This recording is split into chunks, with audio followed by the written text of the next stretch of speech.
As Ernest Hemingway noted, the world breaks everyone, and afterward, many are stronger in the broken places.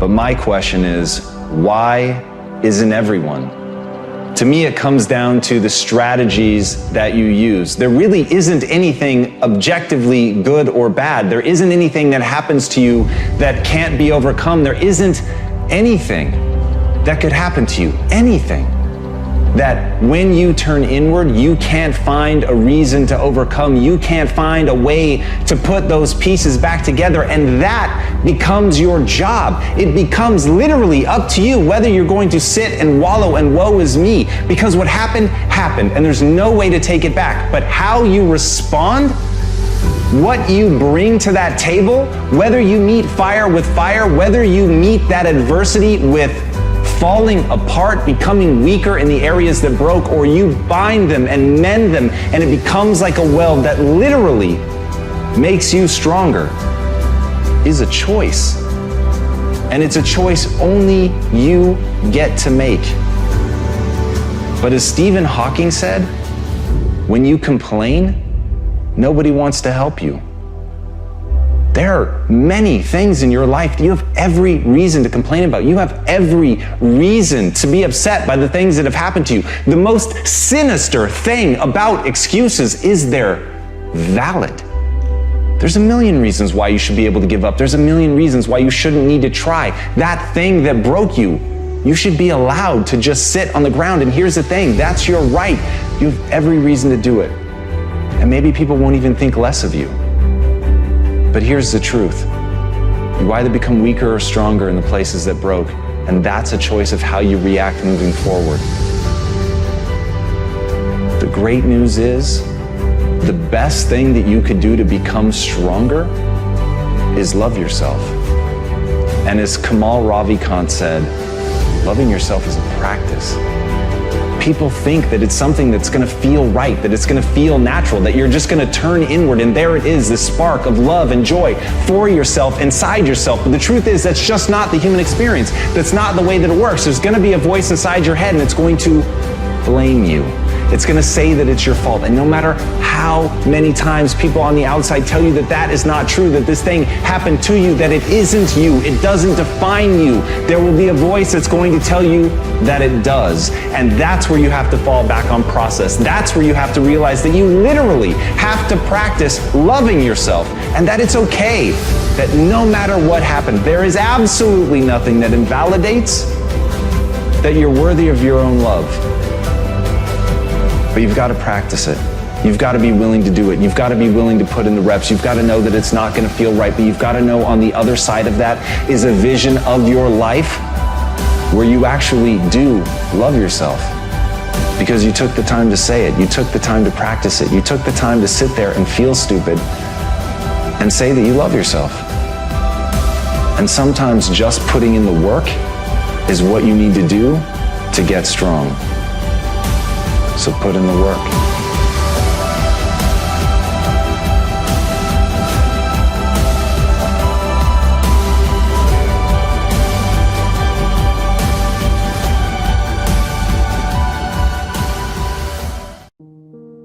The fact that you're still alive and still on this earth, even though it's been challenging and rough, and sometimes you get discouraged and uninspired to keep going. God has a plan. You will grow through what you go through. Everything that you're going through, at some point, it makes no sense to you right now. But at some point, God is going to reveal to you why all of these issues, challenges, and problems continue to show up, and what you were supposed to learn from it. You will grow through what you go through. Because you go to sleep at night doesn't mean you're resting. Because you close your eyes at night and you are asleep physically doesn't mean that you're actually resting. And the reason that you don't rest is because while you're awake, everything and everybody that's in and around your life is so full of issues, problems, insecurities, dysfunction, negativity. Your mind is and your spirit is in turmoil. There's issues and problems, arguments, yelling, screaming, dysfunction. All of this shit is going on all day, every day.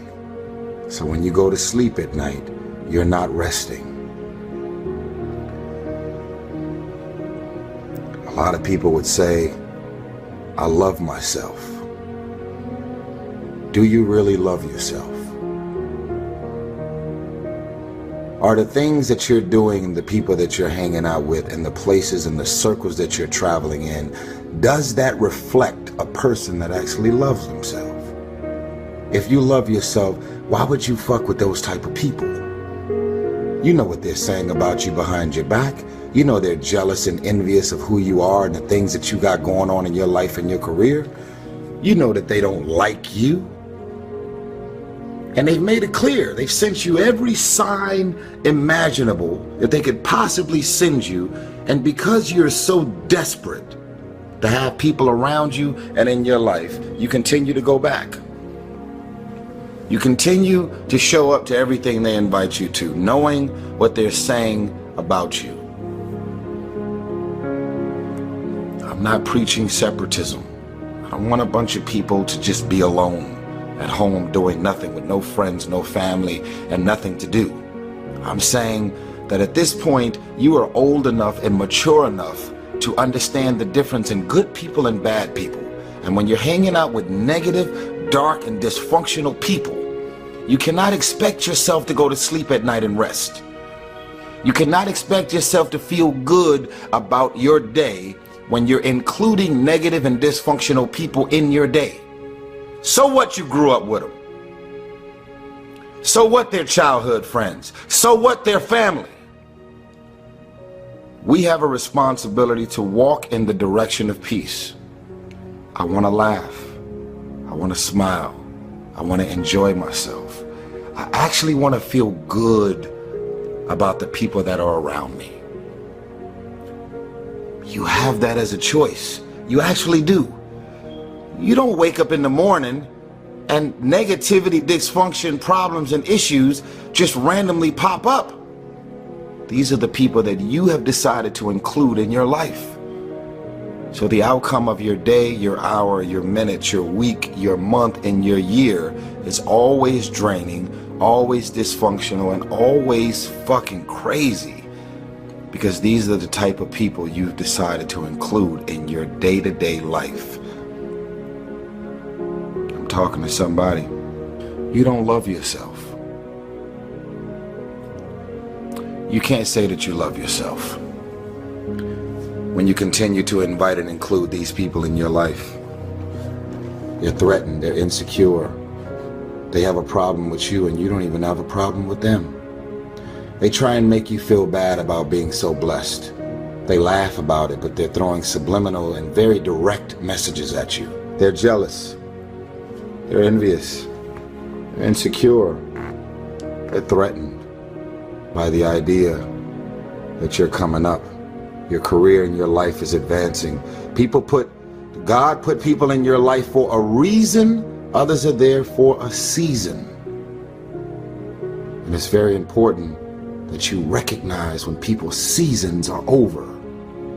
God put people in your life for a reason. Other people are there for a season. Is the season over? Or have you decided because you're desperate, because you just need validation, you need all of this shit and people and things around you, you've decided to drag these random people into the new season of your life? You have a boat, and your boat is at its capacity. And in order for your boat to not sink and go underwater, and that could be your career, that could be your life, that can be your personal life, your relationships, is that relationship over? Do you feel mentally, spiritually, and emotionally stimulated in that relationship? Are you just holding on to it because you got this concept of loyalty that you have overused and overabused? Well, I've learned that loyalty has an expiration date. Loyalty isn't some open-ended thing that just goes on forever. Because technically, some people just don't really make sense for your life and the new season, the mind and the space that you're in. I want you to stop playing the victim. You are not the victim. You decided that those are your friends. You decided that those are the people that you want to spend time with. You decided this is what you wanted to do with your day. When you get invited to places, doesn't mean you have to show up, especially if you know what your experience is going to be like with these people. No one wants to be alone. But why spend the rest of your life being miserable, frustrated, and insecure, and not really feeling as good as you have a responsibility to feel? Feeling good isn't just an opportunity. Feeling good is a responsibility that we all have for ourselves. I don't need a million people around me. If I don't like you, I don't fuck with you. And guess what? I actually don't care what you say about me. We have control of our minute, our hour, our day, our week, our month, and our year. Stop running around being on the receiving end of whatever people want to dump on you. You showed up. You accepted that invite. You invited these people to your house. You're in a relationship with that man. You're in a relationship with that woman. That's you. So how do you feel at the end of your night?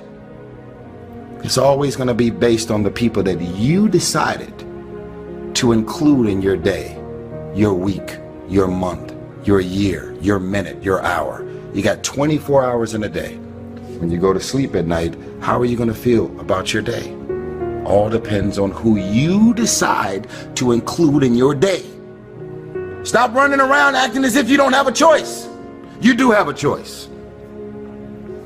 You do have a choice. You're a dysfunctional motherfucker. So you love dysfunctional people. You love rumors. You love issues. You love problems. You love people calling you with their problems. You love it. That's why at the end of every night you are drained, because you are submerged yourself in dysfunctional things, people, and situations. Stop playing the victim. Stop running around acting as if you have nothing to do with the people, things, and situations in your life. I love you. I'm tired of these grown-ass men and grown-ass women running around acting as if they don't have a choice. You have a choice. I'm a grown man. Where are the most crazy, insane, thugs, gangsters, Crips, Bloods, dysfunction? Where can I find and seek trouble? Where is it? Where is it? There it is. And you decide to walk in that direction. And what the fuck do you expect the outcome to be? You're hanging out with crazy people. Do you expect the outcome of your day to be regular and okay? Where is a heartbreak? Where is someone that's gonna make me feel insecure, make me feel bad about myself? Where are they? Ah, there they are. So let me walk in that direction. I love myself enough to say that I want to walk in the direction of peace, love, spiritual folks that are always evolving and trying to better themselves, seeking wisdom and knowledge and how to take better steps and better directions to do better and want better for their career, their life. They have talents. Those people that you're around is not going to help further your career. You know that. It's been revealed to you a long time ago. But because you don't want to be alone, you'd much rather hang out with a bunch of people that ain't going to do shit for you. You have a choice. In the land of the blind, the one-eyed man is king. In the land of the blind, you have people that have eyesight, but they choose to not use things that have clearly been revealed to them. In the land of the blind, the one-eyed man is king. Most of the people out here are blind. They don't see what's right in front of them. So they choose to just disown it. In the land of the blind, the one-eyed man is king. I want better for you. The question is, do you want better for yourself? Don't claim to love yourself and you're waking up every day and deciding to include these people, things, and situations in your life. That is not moving like a man or a woman who truly loves themselves. When you love yourself, you want better for yourself.